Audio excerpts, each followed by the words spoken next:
na baliw ang mga lalaki sa mga babaeng may isang anak. Maraming lalaki ang nagtataka kung bakit napakalakas ng mga akit ng mga gandang atin na minsan na nag-asawa o mayroon ng anak. Ang totoo, pagkatapos manganak, hindi nataglay ng mababae ang pagiging pabigla-bigla gaya noong dalaga pa sila. Sa halip, nagiging mas mahinahon sila, mas marami ng nakaranasan, mas nauunawaan ang kanilang sarili at mas nauunawaan din ang kanilang kapareha. Maraming hindi na katulad ng dati ang kanilang panlabas sa anyo.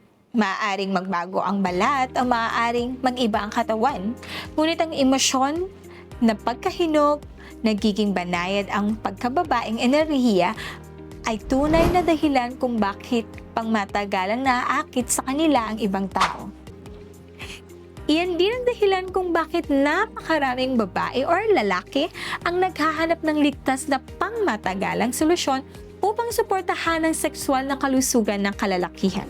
Kapag matibay ang kondisyon ng kalusugan, gaano man kaakit-akit ang isang babae, mananatili pa rin kumpiyansa ang mga lalaki at kayang kontrolin ang bawat laro.